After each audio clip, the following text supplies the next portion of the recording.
everyone else seems to have a clear idea of gender. Am I fucking stupid?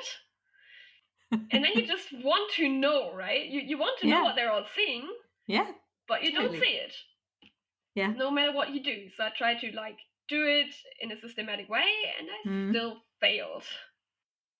Hello and welcome to the 50 Shades of Gender podcast. We get curious about all things gender, sex and sexuality, as well as relationships, feminism, the inclusive kind, mental health and kink, and all that makes us humans unique and diverse.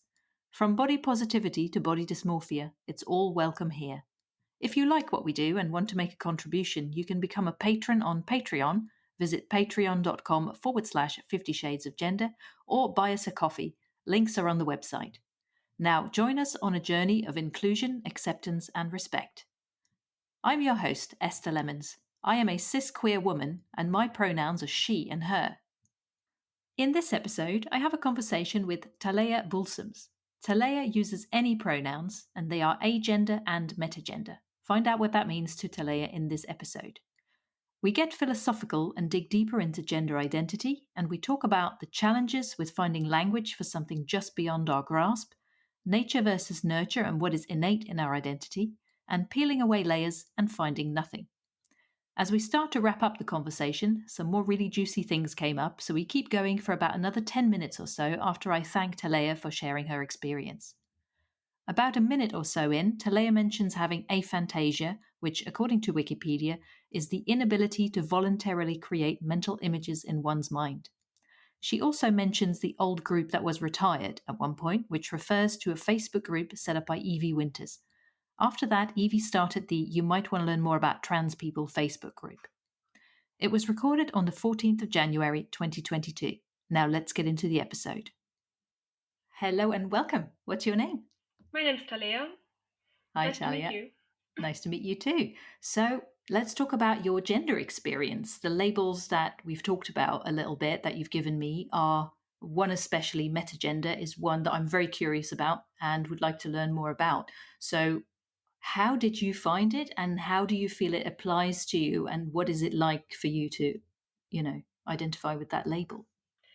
I think it's kind of a secondary thing that came. So first of all, I just used agender, and I used to say I'm just that. So I didn't really use non-binary. I sometimes use that as like an umbrella term because I'm kind of tired of explaining it. But I wouldn't go around and just say I'm transgender because that just kind of didn't seem to apply to me. Which might come from how I found out about being agender as well. So I didn't question that for the longest time. I just kind of grew up that way. So I would hear people speak about gender identity as such, but I wasn't really able to pinpoint that. So when you hear people talking about feeling like a woman, you also hear people talking about literally seeing things in front of their inner eye. And I have aphantasia, like I don't see things in front of my inner eye. But I just assumed that that's a metaphor that everyone just agreed on. Like we do that all the time in language. We just agree on metaphors and somehow we learn them and then they make sense to everyone. So things like feeling like a woman just kind of seemed like one of those things. And you don't really think about that too hard. Like you just accept that as a figure of speech. And then at some point I learned that that's actually a thing people are serious about. Like that somehow exists for people as a thing they just find somewhere. That was really interesting because I had no idea what they were talking about. So what I did for the next 2 or 3 months was just run around and, mainly on the internet, and just stare really hard at people and just be like, can you explain that, but like for dummies? And they would always just say the same things. They would say either, yeah, well, like you feel that, or they would just use some terms that I really didn't understand. If you ask my girlfriend to describe her gender experience, she will say things that I will probably never understand. Like just describe some feelings that she somehow associates with that. And I'm like, hey, wow, I thought that's literally just while moving through this world and kind of being hit with stupid things in the face all the time. Like, this thing where you dress boys as boys and girls as girls and you give them dolls, or you have some grandpa comment on how his his grandson will be a strong builder one day. Like, we all just kind of do that, and it seems like a traditional thing that you can like or not like, but I didn't see a deeper sense in that, and somehow that seems to exist for some people, and at the same time, that can exist for some people, and they still think the tradition is stupid. Mm. And that's weird when you think about it. Like, I mean, it's Yeah. normal for most people, but when you really think about it, like, I study philosophy and I have this tendency to overthink everything. Like, if you overthink it a bit too hard, then it just falls apart to me. Like, you have different layers of it. So one of them seems to be some sort of biological layer. So when you asked my mom about her gender identity, which I actually did at some point, she said, "Well, I just was born in this body." And we know that this isn't gender. So we know trans people exist. So the body can't be directly related to gender. It can just be related to whether or not you're transgender. Then the next thing is something like social roles or tradition. So something like girls like pink, or women should run the household, or just harmless things like, I don't know, men like to drink beer more than women. Just some really arbitrary things. And it's especially funny when you look at cisgender men and how insecure they get about those things. Yeah. But you just look at that and, like, honestly, I mean, is the entire thing that we're talking about that is supposed to be like womanhood really just that you're allowed to wear dresses in public without people staring at you? Like, that seems stupid. Like, Yeah. why do we even care about that? And then there's this other layer that is how we raise people, and that it was actually used in religion and in history to just sort of control how people have a decent life. So it made sense in older societies to say, we have someone running a household and we have someone raising kids, and it makes sense that the people who can get pregnant maybe stay at home during a war because we need them to make more soldiers. It would be kind of stupid to send them off and make them fight each other. But all that seems, I mean, that would just mean that nowadays that we are pretty much overcoming all those things. That just falls out of place. And yet we see that people still have a pretty decent idea of being men or women. And we even see that in small children. So we see children that express at a very young age that they're transgender. And when we believe those children, we take them seriously. That means those children have an idea at age 5 or 6 what gender identity is. Before they learn all those things, regardless of where we raise them, like throughout history. And that means there has to be something more than how we raise someone, because that would just come into play in certain societies. So if you had just certain societies that had transgender people, you could say, well, we just raise people to have an understanding of man and woman, and sometimes someone falls out of that. But we see that throughout history, so that can't be it either. And that also means it's not related to language. So you could have the idea that the language you speak forms the kind of thoughts you can possibly think. So you can only think things you can express in language. There are some theories that suggest that.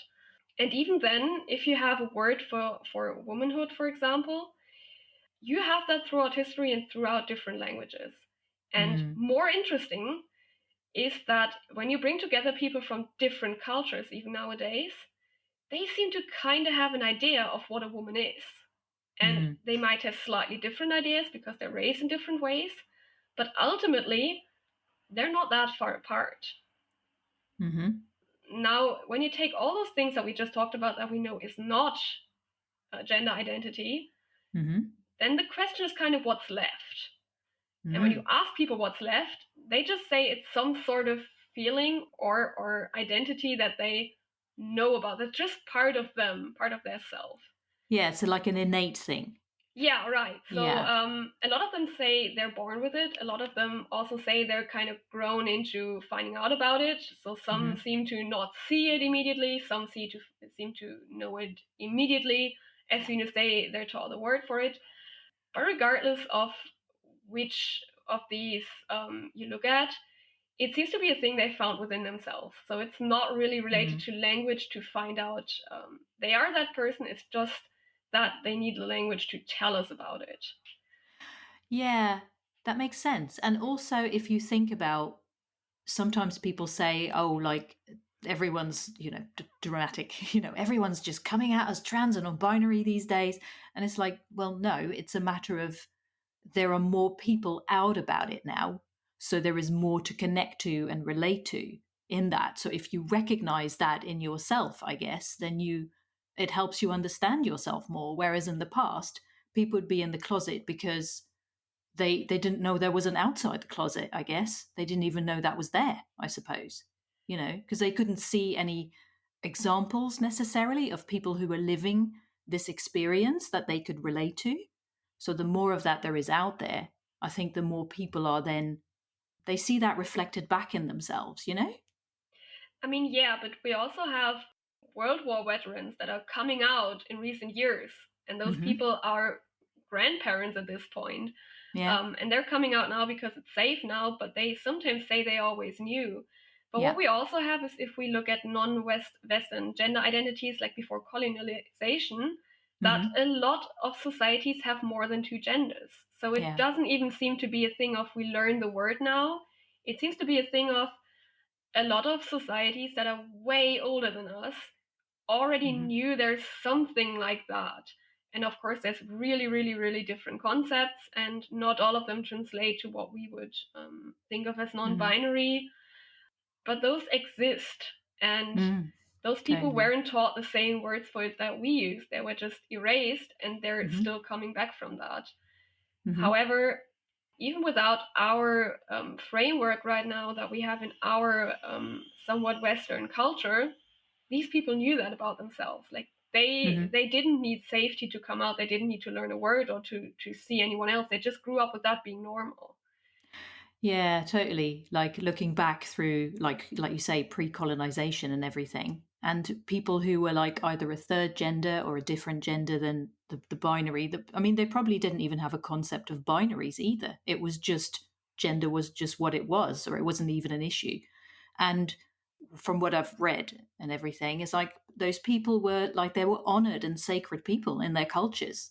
And then, colonization in a few generations, like just not erased it all, but I guess, yeah, you know, did do exactly that, I suppose. Yeah. Well, that's kind of a generalization. So we do know Mm-hmm. that in some cultures they were sacred and they were really cultural leaders or spiritual leaders. Right. But we don't have many records of all of Mm-hmm. that. Yeah. So we do know of a lot of different cultures before European cultures that Mm-hmm. had those concepts, and we do not know how these worked. And we do know that still some of them still exist nowadays Mm-hmm. and somehow survived all that. Yeah. However, again, there's so little writing about that I could find when I looked that up the last time. Mm-hmm. You find the most I found about Native American cultures, Mm-hmm. but we from a lot of cultures we just know that existed, and we don't have many writings about that because either we can't read it or it just wasn't written down or it was Yeah. lost or destroyed by Yeah. colonizers. I mean, it kind of makes sense. I mean, who would sit down nowadays and just in depth explain what a woman is? Like, I guess if it's just a part of Yeah. your culture, that doesn't make sense. Like, you will mention them or you will mention their role in society, but Mm. I think in order to understand that fully, we would need an in depth description that I don't believe we're going to ever find. No, it's such a fuzzy subject, isn't it? Because I've been thinking about this myself, like being a woman and what does that mean to me? And to me, like the more I think about it, the fuzzier it gets, because basically I was born with these genitals. So Yeah. that caused me to be have like assigned female at birth. So that was my assigned gender at birth, like, female body, woman. That's how it goes. And then that has led me to be socialized and brought up in a specific way, which has then led me to have certain experiences. And that's kind of all I've got. That's where I'm at. That's where I've arrived at. So I'm none the wiser about what it actually means. It's like a nature versus nurture thing, and there's so much in my experience that I'm now starting to see for what it was, that I did not even know was oppression, and misogyny and all that stuff, because it's so subtle and it's just normal when you're growing up. And one thing that came to mind recently was like when I was a teenager, for example, and you're going out with your friends and some guy might be hitting on you or trying to flirt with you or something. And if you're not interested in his advances, you don't say, sorry, I'm not interested, or just no. What you say is, sorry, I have a boyfriend, right? And Yeah. that is like suggesting that guys respect, or they have more respect for some other dude they have no idea even exists or they know, than for a woman who says no. Do you know what I mean? And it's Yeah, like the right. more you think about all these examples, the more you think, holy shit, this was normal when I was growing up. Oh, And yeah, totally. anyway, so back to so we talked about the philosophical, not background, but I like the sort of the way you sort of touched on philosophy and like what it means to be a woman. So for yourself, have you always had a sense then that, what does this even mean? I'm just not even getting this. So how is that for you? I mean, you're not really thinking about that normally Mm. in your life. I mean, you Mm. don't wake up one day and you go, hey, let's overthink a new thing today. And for today, I've picked gender.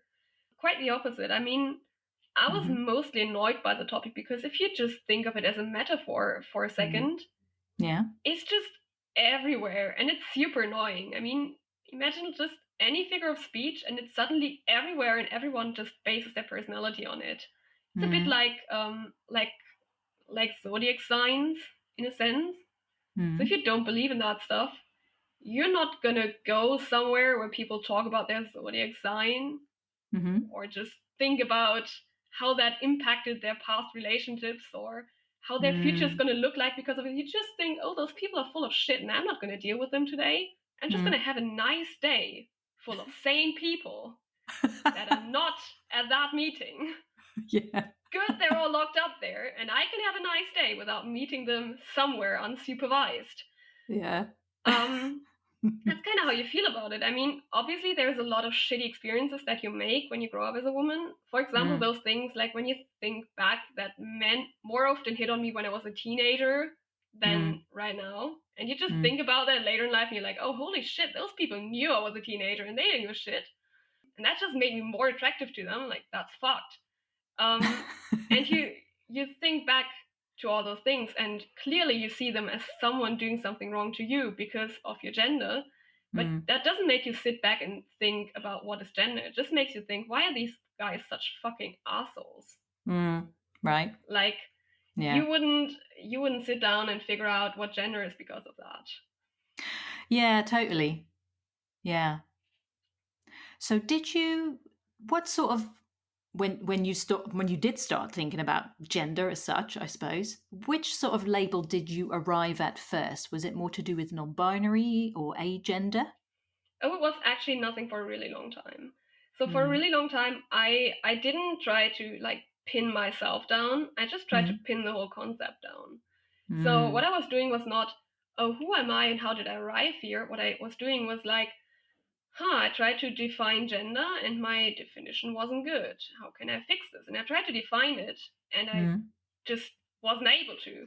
So Mm. I mean, not only try to define gender identity, I just chose womanhood as an example because then I can peel away the things that are literally just prejudice or oppression far Mm. easier because I've seen them. I Mm. think I wasn't raised as a man. I can't tell you how that affects you. Mm. And I just try to approach that. I mean, I just got the same fuzzy cloud that you got at first. Mm. But what I did was try to just peel away layers of it. Mm. So there's certain candidates that you would suspect could be womanhood, and when you ask people about it, that's things that they name, such as your body, how you're raised, a certain social group, or for a lot of people, it's just a feeling, and then you just write it down and you try to figure out if it's like sadness or if it's like a sense of identity. Mm. And then you try to figure out whether it's a real thing or it's just something that you sort yourself into, like a zodiac sign. Like we all somehow have a zodiac sign, but some people care more and some people care less. Mm. And does it actually mean a real thing or is it just something we all buy into collectively? Mm. And that didn't get me very far. So you peel away things, but what's left Mm. at the end is nothing. And when there's not, I mean, there has to be a thing. So Yeah. obviously all your ideas were shit and there has to be another one. Like, that's always the thing. And then I suspected that there is no real definition for a second. So there's this thing in philosophy of language where you have words that you can't really define. An example for that is game. Like, try to define the word game in a way that defines all meanings of the word. Like, one final definition of the word. Like, you can't. There's so many meanings of that you just can't pin it down. But somehow we all have an idea what it means, and that's kind of weird. Yeah. And I thought it was something like that. But it wasn't, because that would require all of us to somehow have an idea what gender is. And it has to be one or many things that kind of oscillate. But you would be able to at least start writing something down. You would just never finish your list. But we have kind of the opposite problem. We don't have a million items for our list. We have 0 items for our list. And the only thing that was left was this feeling kind of thing. So everything people would go back to when you just push them and push them and push them all the time is they would go, well, I just know. I mean, that's just who I am. Yeah. And that tells you nothing. I mean, I don't want to sound rude, but if someone tells you, I just feel that, what kind of answer is that? How are you going to write that down? Womanhood is what you feel like. Cool. I mean, imagine open that dictionary in 100 years or in 1,000 years and just looking at that and trying to find out what womanhood was for some old civilization. Like for the ancient Greeks, and you just open that book and some Greek author says, womanhood is whatever you feel like. I mean, you wouldn't feel that like that's a very good definition, would you? It wouldn't feel very satisfying, would it, to read that? No, it would not. Yeah. And it kind of can't be the answer to what that word means if we attach so much meaning to it. So it's a bit like zodiac signs. I mean, if it was like a zodiac sign, it had no meaning and we just buy into it, much more people would just decide that that's stupid. But like the vast majority of society somehow doesn't believe it's stupid.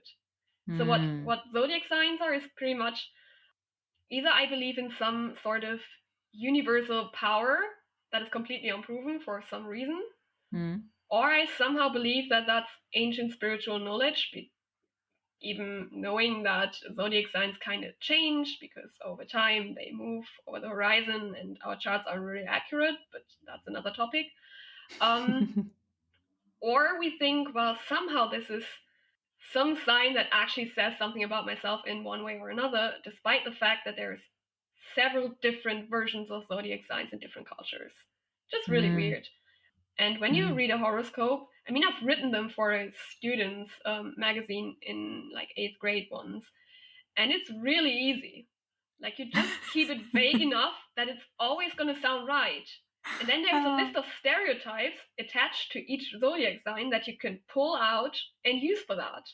I mean, I'm not kidding. I mean, it was just for fun. I mean, it was some school project, and we had to write one for some minimal grade points. We just wanted some zodiac signs in it, so I did that. But it's really easy. I mean, super easy. And then you read that and you're surprised at how much that sounds like those kind of horoscopes you find in some women's magazines every week. But some people still read that and attach value to it because over time they buy into it and they think that thing actually accurately represents their personality. Just kind of weird, but whatever. And then they always say the same thing when you press them about it, and that is, well, as long as you don't know your rising sign and your sun sign and your moon sign, you don't have the full picture. You have no idea what you're doing. So just for the hell of it, I did a full chart on myself. Yeah. And it was full of shit. But if I wanted to buy into it, it would tell me exactly what I want to hear. Because it's just completely ambivalent. Like, you can just read into it whatever you want. If you want to believe in it, it's going to sound what you want to hear. It's a bit like that MBTI test. It depends entirely. Like, you tell the program what you think about yourself, and the program is going to tell you back what you told it about yourself. And then you're going to be like, oh, wow, I'm this personality type, and that totally means that all humans on Earth fit in 16 different types. And it just tells me, coincidentally, exactly what I put into it. How weird. Interesting. So you feel that you see that in a similar way to like gender. Or I is that where thought you that was the arrived? case. So I Yeah. thought if it's just feeling, it might be like that. So some Mm. people just buy into it very much because they just feel that it helps them gain a self identity in some way that Mm-hmm. they can use, because humans need identity in some sort of way. Like we Mm. just need something to understand ourselves with. Yeah, totally. And that would actually explain why it's more important for some people than for others, but it would not Mm-hmm. explain why trans people exist. So if it's like a zodiac sign, I mean, I don't know people who transition to different zodiac signs. That makes no Mm. sense. Mm-hmm. So obviously that really can't be what's going on. Mm. If you look at what trans people go through, that it must be far more serious. So it can't be just a feeling. For just a feeling, you don't risk your life. Right. So I Yeah. had to cross that off my list, and that was the last point I had. And it was Mm. also the point that everyone mentioned, Mm-hmm. which is weird, right? So you know everyone says it's that, but it can't be that. Mm. So what I arrived at is that I think some people have some inner self concept that somehow is connected to gender in a way that I do not understand and I cannot touch.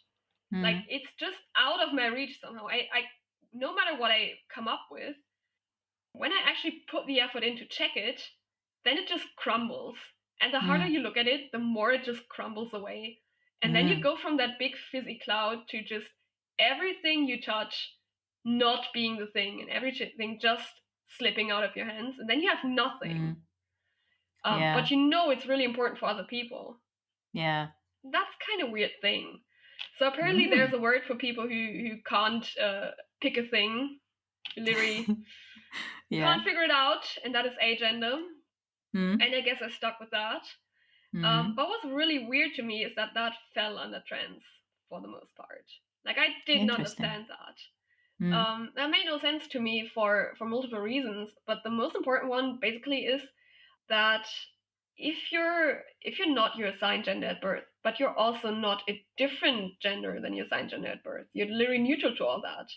Mm. Why would you pick transgender as a label? Like, why would you Yeah. pick a label that says I'm a different gender than my assigned gender at birth? Obviously, you could say, yeah, nothing is a different thing, but Mm. it's kind of like if you nitpick it a bit, and Yeah, totally. So yeah, like what I was just sort of thinking as well is like the if you look at cis versus trans, they're very dualistic, they're oh very yeah, that's the binary entire things. point. Yeah. Yeah. So I also feel like I'm questioning cisness and what that really is. And when that all, when this whole subject becomes really vague, like how I can you be mean, cis? And I feel like, yeah, cis is like I don't even know whether I relate to that, but then trans feels like it's too far to the other side just to be binary about it. So I'm like, yeah, what is that space in between? Like, yeah, I don't even think it's just the space in between that we're missing. mm, I mean, what you have is literally yeah, just two binary poles, and the definition of them is super dependent on each other. So you yeah, you don't have really good definitions. You have cisgender, which is just if you identify fully with your assigned gender at birth, you're that. But we're not mm-hmm, going to explain what your assigned gender at birth is. We're not going to explain what gender is, and we're not going to explain if there's different versions of that gender or at what point it right, counts, or if you're gender fluid between like demi girl and woman, if you're still cisgender or just whatever. It makes no sense really. Like it's mm-hmm, super vague. yeah, Then it just gets worse because then you can say, well, everyone who's not cisgender is transgender by definition, mm-hmm, even if that makes absolutely no sense at all.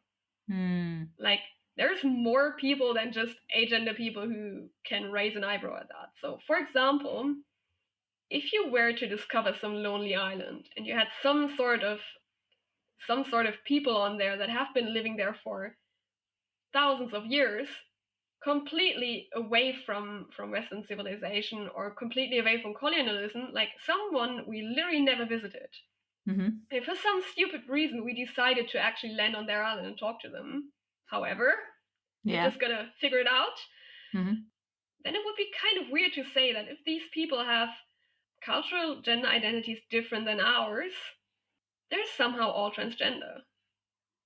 Like, obviously, they're going to call their babies male or female, but mm, it just seems super weird to me to just say everyone who's not a man or a woman on that island is automatically transgender. And by that means, usually automatically oppressed. Now, being trans isn't an oppression point, but we just kind of slap that label on them. We just say, you're not cisgender, so by definition, you're transgender. Even if that makes no sense. And another far greater example might be that there's people who actually insist on raising their children gender neutral. So that's a trend that we see. So those children aren't really assigned anything. So we just really desperately try to keep them somewhat neutral until they tell us themselves. So these people do not have an assigned gender at birth, and I'd be really interested how they could ever be cis or transgender. Like, that's not possible. They weren't assigned anything. Goodness, yeah, that's true. Yeah. The plot thickens. Oh my goodness. Yeah. And it's, so, I mean, it's even worse. Like, if you were to have a baby and that baby turned out to be male, but your doctor makes a mistake and jots it down as female, technically, that baby is assigned female at birth. But if that baby grows up to be a boy, it's going to be technically a trans boy, even though it was born with a penis. Yeah, that's so interesting. And like, especially when you think of intersex varieties as well, or variations. Yeah. Wow. Of course. I mean, there's many people who don't even know they're intersex until later in life. But the problem with that, as examples, is really that intersex people seem to feel really differently about that. So if you ask different intersex people, some of them are super happy identifying as cisgender. Some of them don't want to be pulled into that discourse. So I usually don't do that because I don't understand that well enough. But that's a super diverse topic, and it's full of super rich examples for people that clearly don't fit into one or another. Yeah, absolutely. Yeah. Wow. Yeah, so metagender. Yeah. How did you arrive at that for now? I mean, well, there wasn't really a word for that. So that word was literally, it stems from that old group that was retired. It really originates there. Obviously, most of these words have been used before in some context or another. So at some point in time, sometime in the 80s, that was used to mean something that we would now know as agender. However, there's no prefix that you could use that didn't mean something before already. So you can't pick any new word without it having been used for some sort of micro label or another. So we kind of, I kind of saw different people who expressed a similar thing, and that is that they're mostly non-binary. I saw that in non-binary groups, that's on me, but people who express that they're definitely not cisgender, especially in the case of non-binary people. They're absolutely sure they're not cisgender, but they also don't really use the trans label for one reason or another. And some of them actually do come around, so at some point it's really just, it's a huge label. It feels like kind of big shoes to step into, and they just have to grow into it, and then over time they actually take that after a year or so. And that's fine, but there's people who don't do that. And it's kind of uncomfortable to just push everyone who doesn't do that and assume to know what they will know or not, what they will pick or not in like a year. So in any other case, that would be super inappropriate. If someone comes to you and they're like, hey, what does being a woman mean? You wouldn't go like, are you sure you're not non-binary? That would be super inappropriate. But somehow we're kind of comfortable doing that with the trans label. So yeah, that's interesting, isn't it? It's very gatekeepy, isn't it? Yeah. So gatekeeping happens in all spaces, basically. Yeah. So it's kind of like reverse gatekeeping. So instead of keeping people out, we try to force people into our club. Interesting. Yeah. Which is interesting because if you talk to cisgender people about it, then the result is mostly going to be, you're just dramatic, grow up and just be cisgender, while the trans people are going to be like, grow up and just pick transgender. So you're kind of sitting there and you get to pick your side, which as a bisexual person really feels familiar, if I can be honest. Yeah. Like, I've heard that before. Yeah. And there's some people who try to pick both. So they will say something like, they're both cis and transgender. For example, gender fluid or bigender people do that sometimes. And it's up to every individual what labels they want to use. But just from a philosophy of language point, I could be an asshole and just ask them what they mean by cis or transgender then. Because that kind of doesn't work by definition. But again, they can pick whatever label they like. It just doesn't, it makes no sense to me. Because they're literally saying, I identify fully with my assigned gender at birth, and somehow at the same time, I'm also not that.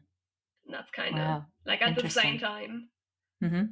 And I mean, they're kind of mutually exclusive. Mm. Because if at any point you divert from cisness, by that definition, you're supposed to just pick exclusively transgender.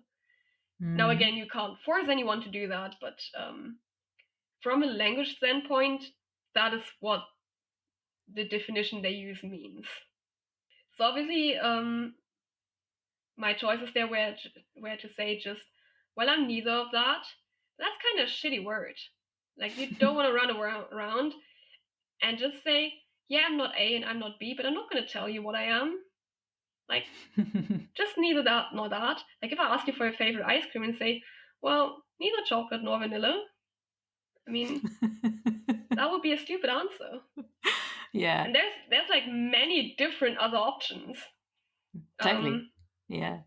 And even if Yeah. there was just one other option, I mean, if there was just 3 ice cream flavors in the world, we would still not expect you to put it like that. That's right. That would be weird. So the point was just to have a word, and the point was also kind of to have a flag later on, because everyone in those spaces just communicates with flag colors.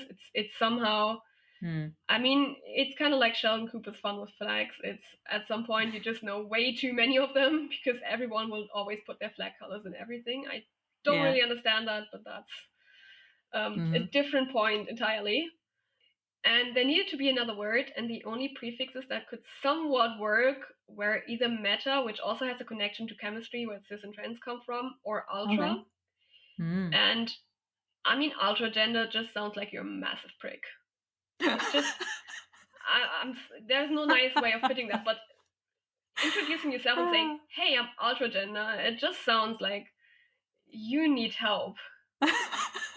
And at the same time, That's funny. I mean, there's actually a micro label that uses that, and it literally means a gender identity that thinks it's better than others. Oh, wow. That's the thing. Like, it's Interesting. as if narcissists had a pride flag, and Oh, unfortunately, it's also a no. pretty flag. Like, it's like 6 red stripes. It looks gorgeous, and then you look at the definition, and you're like, oh god. It's Oops. kind of interesting that it's like 6 red flags sewn together, because that's pretty much the vibe you're getting from the label. Wow. Anyways, I mean, you're Yeah. gonna get hate for this episode just for this now. That's true. But I'm fine with that. Yeah. No, but the point is that the kind of chemistry wording that cis and trans came from also has a type of chemistry bonding that is entirely different from those two, but also kind of related to them, and that is meta. And Interesting. that's why we use that word. Mm-hmm. So we had a word, but the problem with that linguistically is that when you talk about things being meta, you just think of it as kind of stepping it up one label and just analyzing what you see below you. Like in philosophy, that gets kind of confusing. It's like, Mm. I mean, that was unintentional, but it's kind of perfect for me as a philosophy student because overthinking is kind of my job. Um, Anyways, we just kind of picked that, and I also designed a flag for it. I mean, we picked that over a course of many months, and mostly together with Evie and someone who's no longer with the team who was involved in slandering her. And then we did design a pride flag for it, which took colors from both the agender flag and from the non-binary flag, because that was kind of the crowd that we had at that point. So we had people who would be non-binary, and we had people who were agender but wouldn't necessarily use non-binary. So there's people who don't use trans. There's also people who don't really use non-binary, because likewise, as trans, they say, well, I'm not really any of that, so I don't need any of these bigger labels. And then we actually tried to talk about that with other people, like outside of our group, and that did not go well. Right. So that literally, like before that, it was just some sort of gentle pushing you in the direction of trends. It was like, oh, when I was like that, I mean, you have my sympathy, but you're gonna grow up like me. You're gonna make it. It's okay. Just let go of that internal transphobia. And then it just went to full rage mode. Like it just went to, how fucking dare you? Or to, this is stupid. Or to, yeah, we're literally just gonna quietly ban you from this group for submitting that post. Go fuck yourself. Wow. And that really, I mean, and then that whole shit went down with that group. I don't remember if it was shortly before or after that, but after that we were banned anywhere anyways. So I have no idea if it's still discussed in the few big non-binary groups on Facebook. There's not many of them because they tend to fall apart quickly. But it was a discussion that definitely was brought there at first. And then some people resonated with it, and then either the mods would ban every second comment, or people would go completely wild. Like those groups can literally say, stop telling people to identify. And it was like that rule didn't count for us. Like they just, I mean, that sometimes happens in those groups. They just have a full on meltdown over something that may or may not be stupid. And sometimes they're completely overreacting. Sometimes they have very valid points, but most of the times it just seems like a lot of hurt people screaming at each other. And they just take out their anger on each other, which doesn't ever end nice. Yeah, it's interesting, isn't it? It's almost like whenever you not come up with a new label, like if you find something that feels resonant, it's almost like you again then create another duality, don't you? And like if then someone wants to find something in the space, not between or outside, Oh, I don't and actually then have to do that. So you have cis, trans, and meta now. So what you do right now is you basically have this bubble of cis and this bubble of trans, and they can't touch each other by definition. And then you're just going to label the empty space as metagender. So you can't by definition be outside of the empty space or the bubble one or the bubble interesting. two. You could technically say you don't identify with either of them. I mean, I can't force you to take a label, and I don't really want to. But by definition, they actually cover everything now without creating that binary. So it's kind of like an other, but put nicely in a sort of way. Yeah. It's kind of like how everyone who's not a man or a woman can take non-binary, and it just means nothing except for not that. Not that, yeah. Yeah. Yeah. Yeah, that's an interesting one. I mean, how do you feel personally about the label non-binary? Is that something you used for yourself for a while, or have you abandoned it? Or I mean, I use it sometimes for the sole reason that I mean, it's a shortcut that people recognize. If you say on the internet, well, I'm non-binary, people have a general idea. If you say on the internet, I'm agender, on Facebook, you're gonna get literally 30 comments being like, oh, what does that mean? Because people are either too lazy or too stupid to Google it. And I'm not really here for that. Like, you can Google that really easily. And I have better things to do in my life than to argue about people about a thing that I can't really touch. Like, if you want to argue about gender, you're going to have to do it with someone who understands what you're talking about. It's kind of like trying to argue with a blind person about colors. Like, you can do that, and it's going to be really entertaining for a short while. And at some point, that blind person's just going to get really tired of you because either they don't understand or they don't care. Yeah, it's an interesting one because I feel like even the point of my podcast really is about getting a bit deeper than the definition, so like talking about what these labels, not just what these labels mean, but what they mean to the person and how it's such a unique experience for everyone. So yeah, I mean, I looked up the definition of meta in actually Wikipedia was saying it means after or beyond, but it's also like it means more comprehensive or transcending.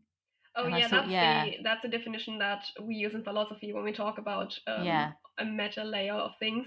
But what we chose it for was the beyond label, and then the only thing you could have chosen if you didn't choose meta was ultra, which has similar connotations you could use, but it also has this very strong connotation in English that is somehow better than you. Yeah, that's a funny one actually, because it reminds me of just Marvel and superheroes. Do you know what I mean? I don't know. That's where my mind goes when I hear that label. I hear that word even. Yeah, like when I started questioning the cisness of myself, it was not so much to do with like a dysphoria thing, because I don't feel that is my experience. Although that said, I've had feelings that I don't know could maybe qualify, which is a weird word to use, but like qualify as dysphoria relating to my body, I suppose, because I've never I've never wanted to, have children, be pregnant or give birth or anything like that. And the whole idea of it has always made me shudder a little bit, like, ooh, for myself, I mean, yeah, and I had that too, but the problem with Mm, that really is that I looked that up and I thought maybe it's the ability to get pregnant, and somehow women that can't get pregnant just by the possibility of having a womb, even if they can't use it, somehow qualify. But there's actually this thing that is a phobia of pregnancy. So there's mm, cisgender women who have almost panic attacks when they think about being pregnant. So that doesn't interesting. qualify as gender dysphoria in that case, but in other Mm, cases it absolutely does. So it's so hard to point that yeah. down. So that's a really interesting one. So just in hindsight, thinking about the feelings I used to have and about subjects like that, for example, I was wondering, is that a form of dysphoria? Is that like a mild form of dysphoria? So, I mean, I don't know, in all honesty, it's just something I've been asking myself. But yeah, so I mean, for whatever reason, I guess you question your own gender or your cisness even. It's almost, for me, it was more to do with maybe a feminist thing, like waking up at a certain age and looking back on your experiences, like I just said about the whole, when you're a teenager and the way to get rid of unwanted advances is to do that, saying you have a boyfriend thing. So yeah, I think it's awakening to like all the oppression and misogyny in society and things you have maybe experienced for yourself, and not just rebelling against it. Maybe that's part of it, but yeah, I think it goes beyond that. Does that make sense? Well, I have good news and bad news about that. Good. Great, right. Well, the good news is that there is actually a non-binary junior professor at Yale University who believes exactly that. So they identify as agender, and they think somehow that's a political decision and a political statement. Mm, Um, However, every time that is shared in non-binary spaces, every time I've seen it, that's this 1 second of unity in those spaces that they hate that article, because mm, I don't think your gender identity is a political statement. There's things that mm, happen to you because of your gender identity that are mm, right or wrong.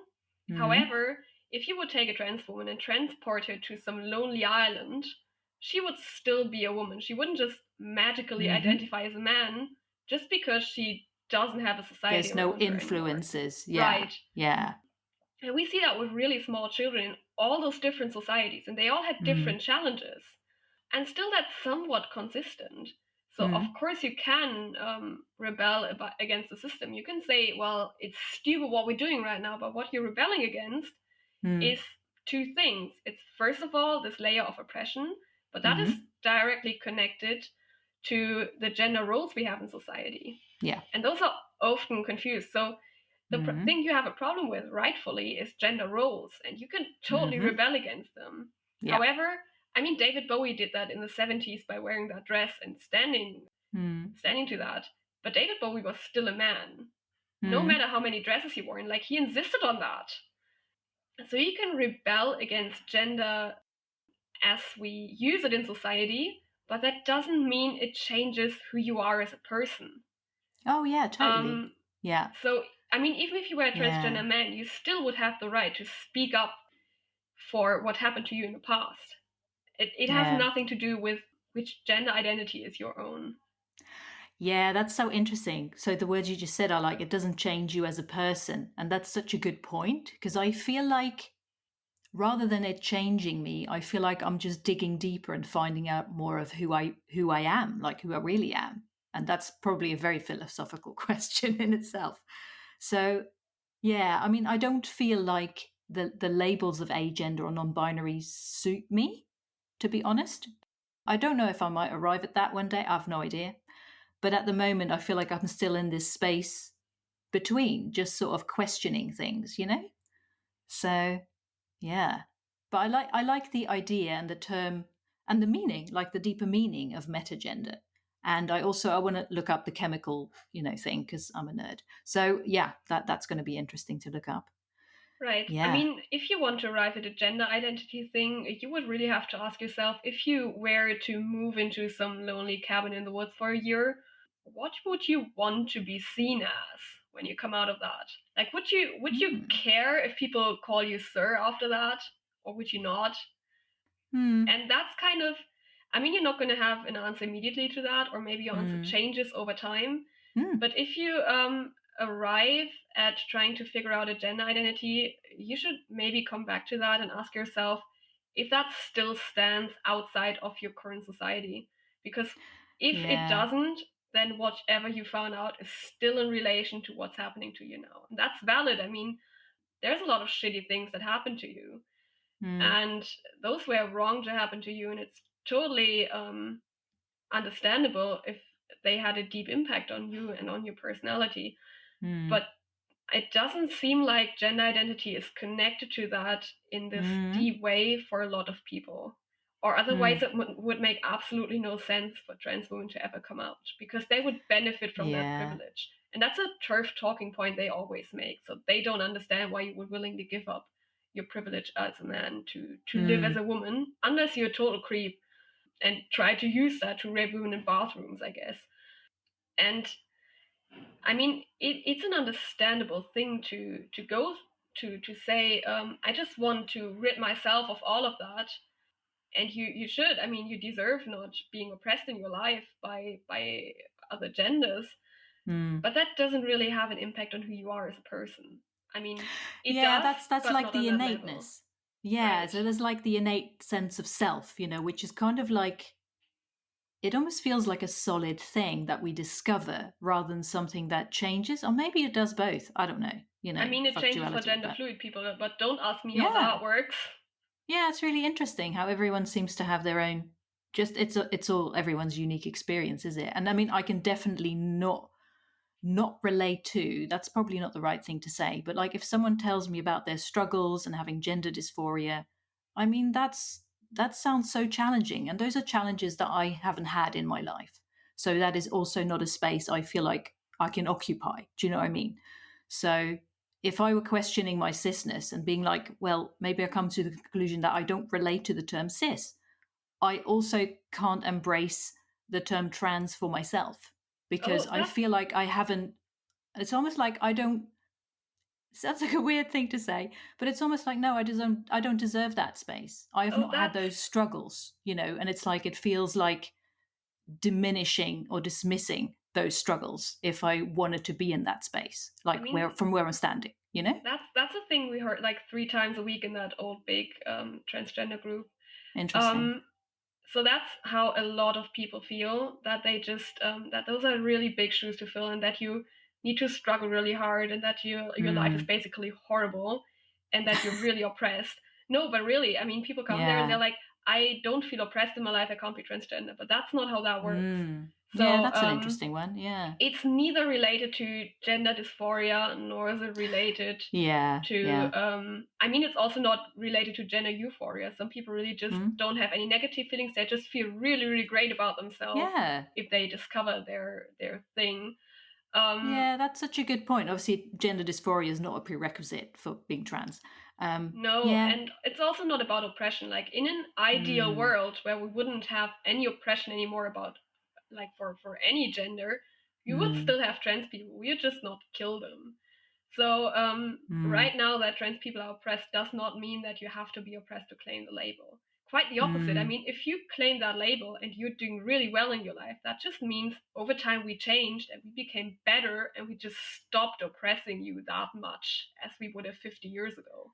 That's an interesting So point. Yeah. that's kind of the same as Mm. talking about problematic artists from 30 years ago. If you find Mm. any piece of art that's older than 30 years, it's in some way going to be problematic, or the person who made it is going to be problematic. And that's a good Yeah. thing, because if that was not the case, that means in the past 30 years, our values didn't change. Like for 30 years, our entire society did not try to get better, despite problems still existing. So every time someone talks about canceling David Bowie, for example, or not canceling Aerosmith despite them being way worse, it's just kind of interesting that you're talking about things from the 70s that were not okay back then. But the point is, if by today's standards they were okay, then we didn't learn anything. And we Mm. should be glad they're not okay. Yeah. That makes a lot of sense. Yeah. Wow. Well, this has been kind of mind-blowing, really, and I feel like I have more questions than I started with. I thought, oh, maybe I can get some more clarity in these conversations, I and I mean, kind I of filled do. time today. I Yeah. planned nothing. I had no idea how long this was going to last, so feel free. Oh my goodness. Yeah, it's interesting because I feel like I have gained clarity about certain things, and also I have new questions. It's like a new stepping off point, in that way. Right. So, like, yeah, it just things evolve in that way. So it's insightful. I find it. I'm a very curious person, and I find it also fascinating. So, yeah. Do you have anything you'd like to add that we haven't talked about yet when it comes to your gender labels and stuff? I mean, what pronouns do you use? Is it they, them? Oh no, it's literally anything. I mean, I can't say I care, to be honest. Okay. Um, no, I mean that's a shitty thing to say. I mean that's kind of the problem I have with people introducing themselves with pronouns, because if you don't do it, Yeah. it either looks like you have a massive problem with trans people, or Mm, you're somehow deep in the closet, because there's no socially acceptable way to say I don't care. But really, when you think about it really hard, is my life going to change if someone calls me sir mm, or something else? I don't think so. mm, Like that has no impact on me. mm. And I don't understand how it has such a big impact on other people. But then again, that's me not understanding gender. Yeah, that's such a good point. I feel like, in a way, if someone used he pronouns for me, it would just seem odd, and it has more to do with their perception of me than me, myself. It's just, yeah, it's a very interesting and weird thing. I mean, Uh, it sure would be weird if I just, I don't know, dressed up and just went to a store and they called me sir. Like, I would think they're literally blind or stupid, mm, probably. But mm, I mean, if you just assume, so what happened to me actually was I was at a concert, and that concert ended pretty late at night, so it was pretty dark outside. I don't remember if it was 11 or 12, but it was mm, pitch black outside, and there mm, was a mall that was still open, and they had, I think it was burgers or fries, I'm not sure, so you could buy food outside. They mm, had opened longer just because they knew there was a lot of hungry people coming out of that concert. mm, So I had my hair tied up because you sweat like hell in those concert halls, especially like in the mm. front rows. It's gonna get Yeah. really cold outside. And I was wearing Mm-hmm. this huge leather jacket, and they mistook me for a guy till I turned around every time. Yeah. So every time, I mean, especially if you just do a simple ponytail, that's literally what all the guys with long hair are going to do That's 24/7. right. If you see a long guy, they're Yeah. just gonna wear it in a ponytail and like a middle part.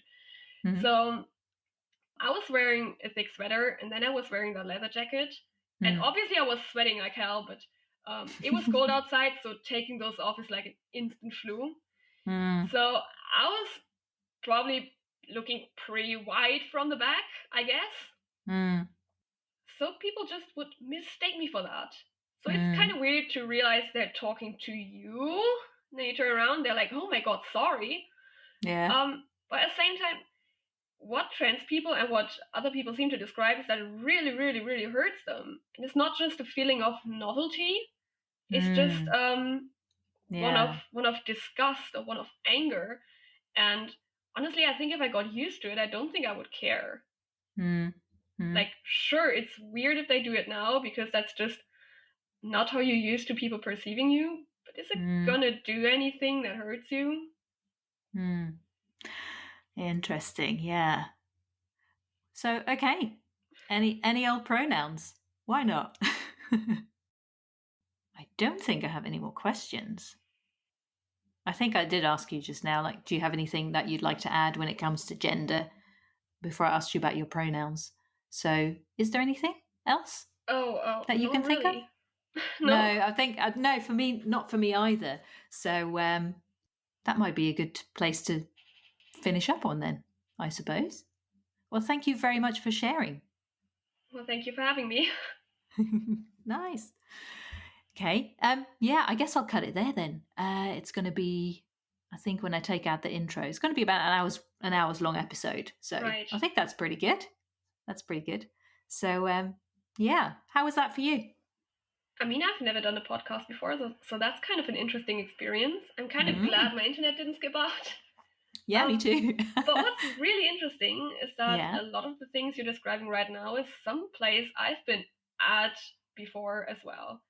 So I'm not Ah. saying I know where you're going to end up. I have Mm. no idea where you're going to end up, but you're Yeah. kind of going through the same process that I went through. Mm. So I kind of gave up with that. I at some point Yeah. just said, I have no idea what this means, and I'm just going to settle on that until I figure it out. And I Mm. didn't figure it out. Yeah. That's how I ended up here. Yeah. um, Yeah. but I mean, maybe there is some sort of solution. So, Mm. when you say there's just some big cloud of ideas you have right now, I mean, why don't you just literally try to write them down, like on a whiteboard where you have enough space, and then you just try Yeah. to figure out if they're connected to gender, and you're just gonna cross them off, and maybe you find something that I forgot. I mean, English is not my Interesting. first language, so it's very Mm. possible I just didn't see Mm. some connotation. So it's, Yeah, that's fair enough. I mean, Yeah. no matter how good you are in a second language, there's always some sort of implied meanings that you can't really learn very well. See, that's the thing, because I'm Dutch, so I'm not like English is not my mother tongue Right. either. Yeah. Yeah.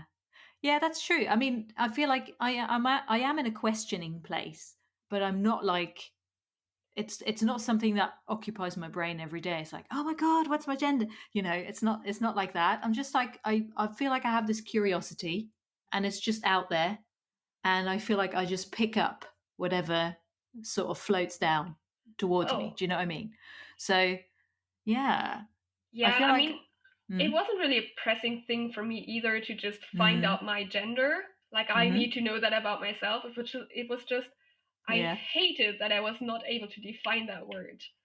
Like I just mm, tried to define a simple word and it took me forever. And I was like, I literally just wrote a fucking bachelor's thesis where I had to define genres and movements in arts. I mean, and my professor literally just said, you just try writing a definition. I'll help you if you get stuck. But he didn't tell me anything about what a good definition entails. He was just mm, like, you go and you try it. And it okay, was hard because there's no way you can pin down movements in art in one definition. It doesn't work. You mm, can't tack it down. It's exactly like game. You can't. And mm. he could have told me that, but he didn't. He was like, you try that. So I sat Wow, there for a week and just stared at it, and it didn't oh my work. And I had goodness, this exact same feeling here. yeah, And I hated that. And I was like, it can't be like that because everyone has such a clear idea of it. So everyone gets yeah, it when you say game, which is Wittgenstein's example. But everyone else seems to have a clear idea of gender. Am I mm. fucking stupid? And then you just want to know, right? You want to know Yeah, what they're all seeing, yeah, but you don't totally, see it, yeah, no matter what you do. So I tried to like do it in a systematic way, and I mm. still failed. Yeah, that's interesting. I mean, with your philosophical interests and stuff, that makes total sense. Like the way you approached it, and I think it was a really interesting perspective to learn about as well. Like what happens if you dig into this from that perspective, you know? Yeah, nice. Well, more to ponder, hey? Always more to ponder. I mean, what's interesting to me is that you started questioning your cisness and not questioning your womanhood, because in order to not be cisgender, you need to be something different from a woman. And it Mm. seems like you would be more able to touch womanhood than you would be able to touch cisgenderness, because that's just a side effect, isn't it? How interesting. So, That is a good one. so Yeah. I mean, you can be a woman and then you can be cis or transgender, depending on, I mean, how you were raised, I guess. Mm. But you're going to be a woman regardless. Like the part of you that is connected to the identity part is the woman Mm. part. In an ideal world, you're just going to transition sometime in your teens. You're going to get some puberty blockers, then you're going to get some surgeries if you want them or not, and then you're Mm. done with that. Like other people get their wisdom teeth taken out, or Mm. they get some other things fixed. They have scoliosis, or they have some other health problems. They're just going to get that fixed, and Mm. that's that. And it's only in a world where we have oppression from one side and inaccessibility of transition that actually makes a huge difference. Mm. However, if you turn out to be not cisgender, you can't also be 100% a woman. That's not Yeah, possible. So, that's so so interesting. I mean, I'm not attached to womanhood necessarily. I'm a bit like whatever. Yeah. I mean, yeah, but it would be probably easier to pinpoint what else you more identify with, or whether or not you can find a concept of womanhood that you identify with. Yeah, because like it's interesting because what I talked to Evie about in her episode was like womanhood is different for every woman. Like every woman would identify with womanhood in her own way. It means something different to every woman. Yeah, but at the same time, if you bring women together, they seem to have a very And they distinct have idea it, of it. yeah, and they have a collective experience as well. Right. So Yeah. you can't touch the individual experience. You're gonna have that, or you're not gonna have that. Like if you're lucky, you get gender dysphoria or gender euphoria, and then you just know whether that's right or wrong. But if you don't, how are you ever gonna know that? Like I have no idea how Evie does that. Like I read her articles and I'm like, wow, okay. I have no idea what the fuck that means, but I support you. Right? Because she's so sure in her womanhood. She's just so certain. And it's like, Yeah, and wow, I find that fascinating because I'm a bit like, I don't even know what that means. I mean, it kind of makes sense that she's that sure about it because she went through a lot to She be has, accepted as that. yeah. Mm-hmm. So when you talk to cisgender women, which I did to try and pinpoint this down, they often don't have a really good answer to that question. So you have to ask them that question, and then you have to come back a week later and pester them about it again. So they had enough time to think about it, because if you just show up at your best friend's house and you're like, okay, explain what being a woman means, you're not gonna get a good answer. You're just gonna get stared at like you did drugs or had an existential crisis. But there has to be this collective experience, and in some way, somehow everyone seems to be able to relate to that. So there's this individual portion, and there's this portion that seems similar enough that we always use the same words. So women existed throughout history, which is interesting because we also know trans people exist. It would be entirely possible. You have a concept of gender in a society where women don't exist. Then you have female babies, and they may be just sorted into different categories. Like, it's not a law of nature that women have to exist if that's a gender identity, which we believe it is. But regardless, it has persisted. Just like many non-binary categories have, but just like men have. So there needs to be something that just somehow transcends that. And that is the part that you need to be able to relate to find what part of the individual experience you have. Because that's the part you have to have, and everything else can be individual. And when you ask yourself whether or not you're cisgender, you're not going to arrive anywhere. Like, how are you going to know that without knowing whether or not you're a woman? It's directly connected to whether or not you're a woman. So you need to find an answer to the womanhood question before you can ask whether or not you're cisgender or not. Interesting. Yeah, that makes total sense, actually. Yeah, it does. Yeah. It's just a very interesting starting point, I thought.